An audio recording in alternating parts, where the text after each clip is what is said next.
From our State House studio in Montgomery, I'm Todd Stacy. Welcome to Capitol Journal. Wednesdays are committee days in the Alabama legislature, and today was a doozy. Several high-profile bills were up for discussion, and the halls of the State House were packed with advocates hoping to express their views to lawmakers.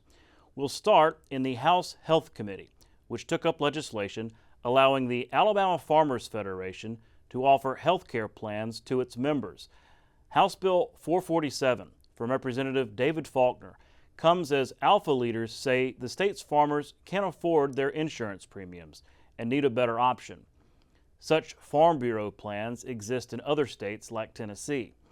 But opponents of the bill, including Blue Cross and Blue Shield of Alabama and the American Cancer Society, say the plans offered wouldn't truly be health insurance or be subject to the same regulations, like the requirement to cover pre-existing conditions. The Alabama farmers are facing the worst financial crisis since the 1980s. Alabama has lost 8% of its farms since 2017, and our state's farmers saw their income drop $1 billion in just 1 year recently, between 2022 and 2023. Soaring production costs combined with low commodity prices are pushing farmers out.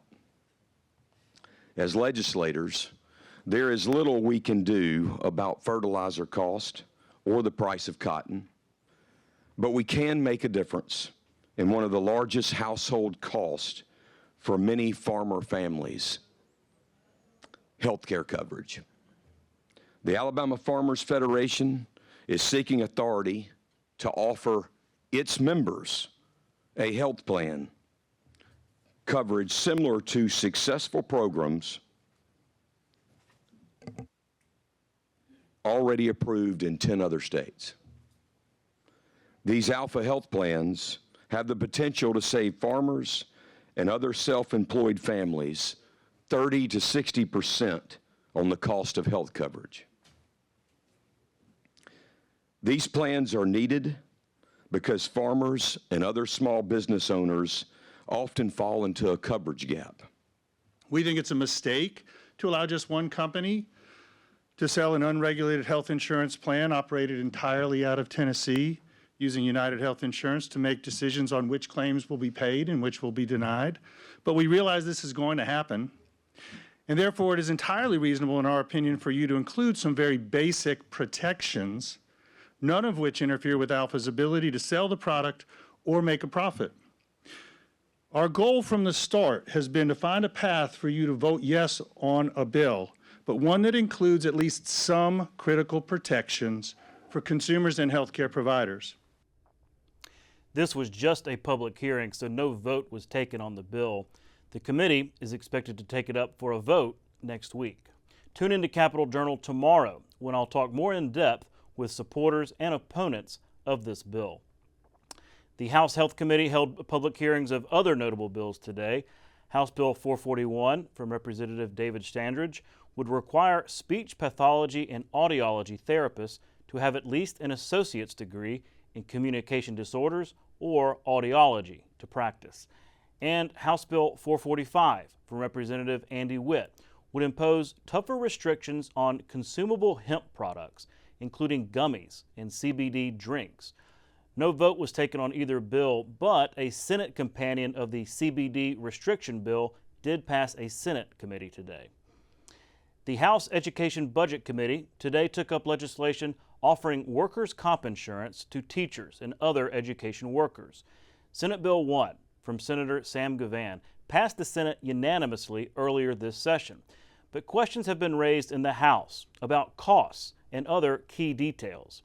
An amended version was presented that aimed to tighten up language that lawmakers felt uncomfortable with. I would say about 75% of this new amendment packet that's in front of you is what we had last time we were gathered, but there are a couple of extra amendments that were added, and Mr. Faulkner's, I'll just let you, if you don't mind, speak to a couple of the main questions that you had that I think were answered, and then happy to address any other questions. There was some discussion last meeting by several members, and again, not in opposition to the concept of the bill, but there were some technical concerns, some concerns about, as you mentioned, some of the board, the doctors, just some of the things that need to be clarified. And so I appreciate Representative Faulkner, Senator Gavan, Representative Alban, all of y'all working together, like you said, over spring break. And I saw Senator Gavan last night. And he mentioned he would not be here this morning, but and I think we're working with the finance department as well to make sure that everybody's concerned. So I think we've got a bill that everybody has agreed to that we can move forward with in good faith. That amended bill passed committee and now goes to the full House. The House Judiciary Committee met today and considered legislation aimed to expand the scope of specialty courts to help those dealing with addiction and mental illness. Senate Bill 200 is sponsored by State Senator Andrew Jones and is championed by Chief Justice Sarah Stewart. It would change the current drug courts to accountability courts and allow them to include veterans and those dealing with mental illness. Rename drug courts to accountability courts and expand the scope of whom the accountability courts would serve to include offenders with mental illness and offenders who are veterans to further provide for the duties of administration office of the courts. By combining the courts, does that save money, or what's the purpose of doing that? Oh, well, we've got, at this point in time, I believe there's 12 veterans courts throughout the state. We wanted to expand those, took the opportunity as we're doing that to restructure to give every court a pathway in Alabama to do veterans court, mental illness court. All 67 counties have accountability courts. Well, they have the drug courts now, and then some of them have formed these other courts. Through that, this would allow it to be better. That bill was approved by the committee and now goes to the full House. A big day in the House Education Policy Committee as lawmakers considered legislation on hot-button issues. House Bill 342 from Representative Susan DuBose would require local school boards to adopt policies allowing for students to leave campus to attend religious instruction programs. DuBose brought an amended version of the bill with clearer guidelines, but members of the committee were skeptical that such a change in law is necessary. This religious timed release was ruled constitutional in 1952 by the Supreme Court, and it has been popular throughout the country in the decades ever since. With the amendments that we voted on last week that were unanimously approved, we have made sure our local districts maintain control. Credits are optional. That will be decided by the school district. Policy and details of the program are within local control. That was in the Second Amendment that we passed unanimously last week. For example, in my city of Hoover, they've decided that religious release will be allowed only at the high school level, an 8th period, which is a specials period. Safeguards are provided by guidelines of the Supreme Court and any local policy guidelines the district may want to add. I have an issue with the technical implementation of this. Besides, I feel like in my district, I've been made aware from the people that would have to be implementing this, that it's just another regulation for them. They're doing the best they can. They're already providing for students the best they can for this particular issue. Because I'm like Representative Ross. I've been praying so much since I've been in the legislature. I'm so close to God. I have actually, I have become so I certainly believe in religious education, but I believe when you talked about parents, I really am a big proponent of parents exposing their children. That bill failed on a vote of 4-9. The committee also considered House Bill 244 from Representative Mac Butler, which would prohibit public school teachers from discussing gender identity or referring to students with pronouns inconsistent with their biological sex. During a public hearing, lawmakers heard from supporters and opponents of this bill. This bill reinforces the idea that education should prioritize academic excellence, math, science, reading, and history, rather than ideological discussions that may not align with the parents' values. Additionally, HB 244 protects the integrity of the classroom by prohibiting teachers and school employees from displaying flags or insignia related to gender, identity, and sexual orientation. Schools should be places of learning, not activism, and this provision ensures that classrooms remain neutral and focused on education. Two of my mothers are not exactly straight. They have been lesbian for as long as I can remember.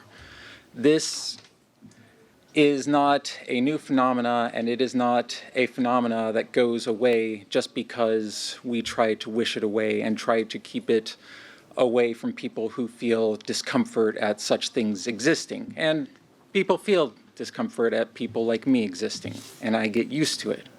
But it is not something that a small child should ever have to get used to. No vote was taken on that bill, but it could come up again at a later date. Other notable bills before the committee included House Bill 178 from Representative Mark Gidley, which would require public school campuses, including K-12 and community colleges, to display the 10 Commandments. That bill was carried over and could return. House Bill 179, also from Gidley, would allow public schools to hire chaplains or allow volunteers to fill that role. That bill was approved and now goes to the full House. And House Bill 246 from State Representative Scott Stadhagen would offer legal protections to schools that choose not to use modern gender pronouns. That bill was carried over, and a new version is expected to emerge. On to the Senate, where a tense exchange took place in the County and Municipal Government Committee, as two Republican senators from Baldwin County clashed over Senate Bill 270. This bill would change how local sales tax dollars are distributed in Baldwin County, particularly for cities like Gulf Shores and Orange Beach, which split from the Baldwin County school system. State Senator Chris Elliott had his colleague, Senator April Weaver, sponsor the bill as a statewide measure rather than as a local bill. That caught fellow Baldwin County Senator Greg Albritton by surprise in the middle of the committee meeting.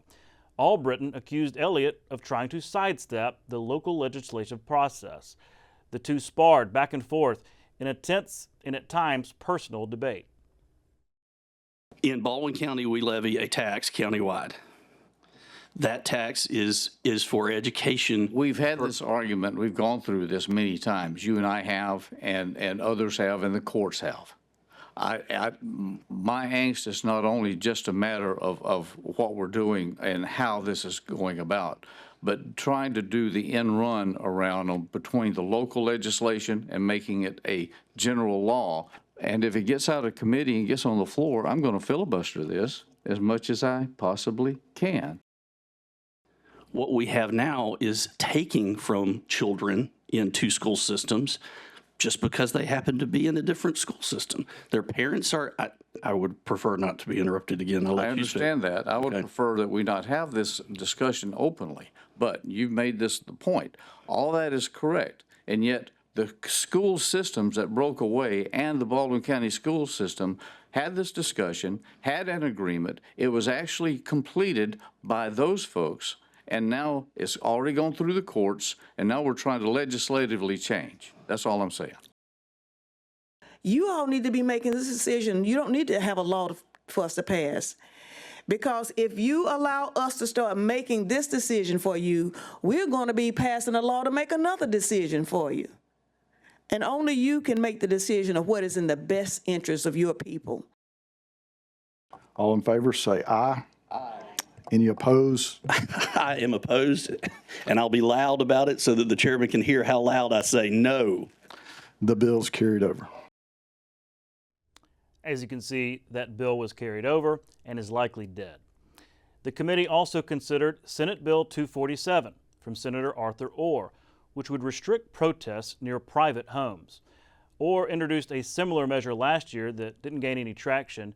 This time, he pointed to protests targeting public officials from both parties, saying they've raised serious safety concerns for families. But opponents of the bill argue it infringes on First Amendment rights. a Democratic congressman in Ohio where people went to his house and for several days couldn't get in and out, had to have law enforcement to get his family in and out of his house. And just what a terribly intimidating and scary situation to be in, and we ought to do something about it. In reality, it's often accidental, one that most protesters are willing to fix themselves. SB 247 is not only a bad bill, but an assault on the First Amendment rights and voices of marginalized Alabamians.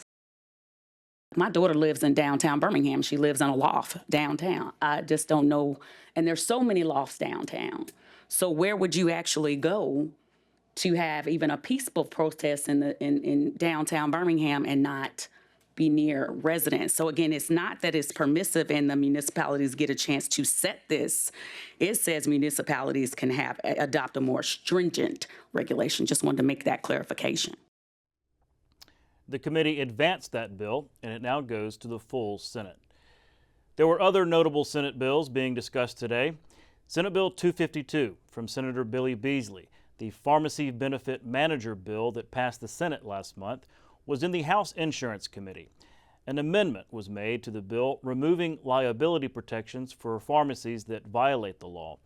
The amended version passed committee and now goes to the full House.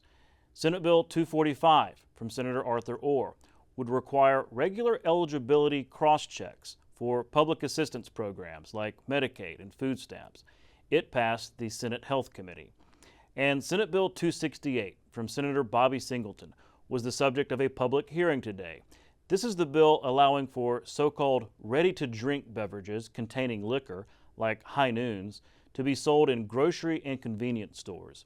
No vote was taken, but expect to hear more about that bill as the session continues. Speaking of notable legislation, Governor Kay Ivey today signed into law Senate Bill 199, the Paid Parental Leave Law. Under the law, state and education employees are offered paid time off after having or adopting children. New mothers will receive 8 weeks paid time off, and new fathers will receive 2 weeks. The law also offers limited time off for those experiencing stillbirths or miscarriages. It does not allow paid time off after abortions. The law will go into effect July 1st.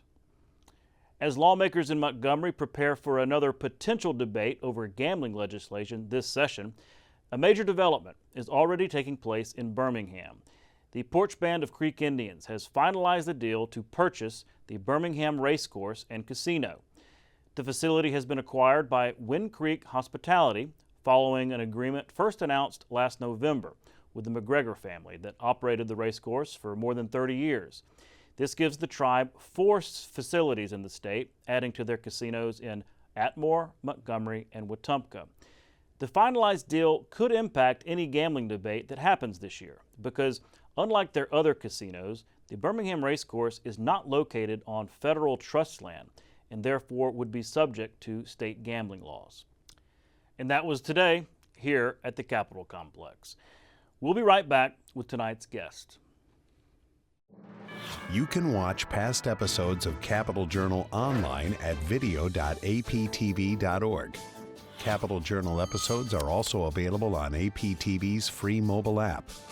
You can also connect with Capitol Journal and link to past episodes on Capitol Journal's Facebook page. And you can listen to past episodes of Capitol Journal when you're driving or on the go with Capitol Journal podcasts. Welcome back to Capitol Journal.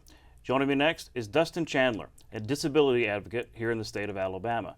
Dustin, welcome back to Capitol Journal. Hey, thanks for having me, Todd. I think we've talked off air about it's been 11 years since the passage of Carly's Law, which you were one of the chief advocates for. It was your daughter, Carly.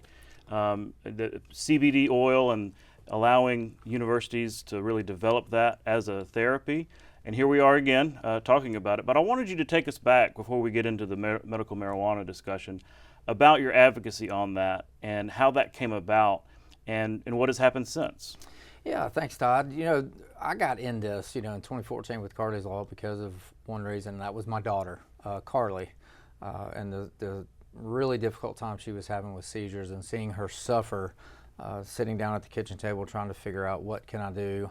Didn't have any hope and wanted to try to find something. So that's what led me to get into Carly's Law and try to find a solution to help the suffering children, adults, and people of Alabama and kind of give them some hope. And it really just started with my daughter to try to help her out, and that just kind of got me into this. It was nothing that it was not planned.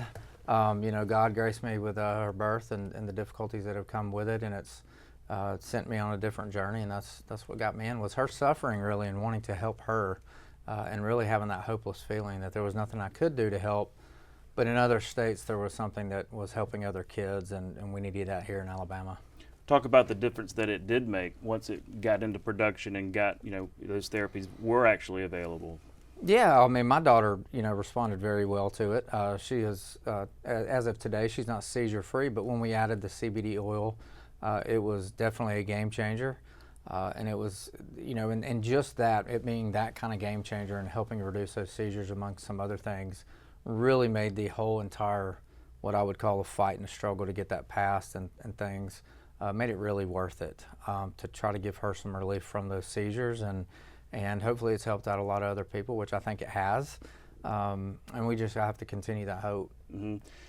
Well, we now have a medical marijuana law. It was passed almost 4 years ago, maybe about 4 years, and yet no products available. I think that's frustrated a lot of folks. I had John McMillan on here the other day. They're frustrated. The commission is frustrated. I think those in the industry are frustrated. But sometimes what gets lost in that political conversation is the reason behind it to begin with, and that's the patients. There are no products available for patients. So talk about that from an advocate standpoint, about that frustration and what hope might exist out there. Yeah, that's the main reason why I'm here with you today, is to try to bring the focus back to the patient, back to where I was on day one with Carly's Law, as we just mentioned. It's the sense of hopelessness that if you were suffering and this was part of your hope when this passed in 2021, that the state of Alabama, the legislature, said that the hope is here. And we have absolutely, in my opinion, just forgotten about the patient. It's from children to adults in many different conditions. We've just kind of lost sight of that. And when you think you have hope around the corner, and then it takes 4 years, you start to become hopeless again, and you just kind of lose all hope. And unfortunately, you may go to other means to obtain something that you should be able to obtain here because the law stated you can in 2021. And things have drug on and drug on and drug on for 4 years, and it just puts you in a dark mindset. I was in that dark mindset many years ago, back in 2014, and have that ray of hope, kind of helps you out, not just mentally, but emotionally, spiritually, physically. And it's not saying that medical cannabis is a cure. It's just a hope that if you can and you're able to have this product under the law, man, that's just a ray of hope that many have just lost. And we have absolutely, the conversations have not been about the patient. There are suffering people in Alabama that need this, and something's got to be done to restore that hope in Alabama. And in my opinion, the legislature has to step in because, like you said, there's so many different kind of facets out there. I was going to ask you about that. Yeah, I was going to ask you about that because we have this court ruling. Basically, the way I've read it and the way the commission thinks about it is it kind of gives hope to restart that process and kind of get over the finish line. But you're saying you think the legislature still needs to step in. Sure, I think the legislature needs to step in because people are going to sue. This thing is going to stay in court. We can't let this stay in court another week, in my opinion. We can't let it stay in court another year or how long it takes. People I've talked to think it could be tied up in court. It just depends on what people decide to do. And we just can't take that chance. And the legislature, kudos to them in 2021, stood up for the people of Alabama. They stood up and said that this is necessary. This is going to have some hope, give some hope to Alabama, and we still don't have it. So it seems like there's a need for them to step back in and correct some things that may have been done wrong. Some things that gotten out of line. We've got to correct the issues that we have, and it being locked up in court for another year, that's just another year that this takes, and then it's going to take from that years to get product or months to get product. So the quicker, in my opinion, the quicker the legislature can step in and create something that is fair to all that has been in this process and get things to the patient quickest is the thing that we've got to do. And that's the number one thing. Get the product to the suffering people of Alabama, and what's the quickest way to do it? Well, we're here in the second half of the legislative session. We'll see if they take action.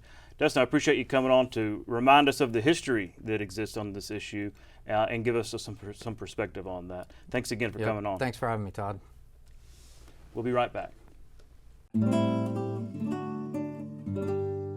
The quilters of Gee's Bend are world-renowned for their traditional quilt designs. The inhabitants of the small Alabama river town are mostly descendants of enslaved African Americans. Gee's Bend has demonstrated a persistent cultural wealth in the vibrant style of its quilts. Quilt making has a long history in Alabama, and there are no finer examples of this art form than the motifs and craftsmanship of the quilts of Gee's Bend. That's our show for tonight. Thanks for watching. We'll be back tomorrow night at the same time with more coverage of the Alabama legislature here on APT. For our Capitol Journal team, I'm Todd Stacy. We'll see you next time.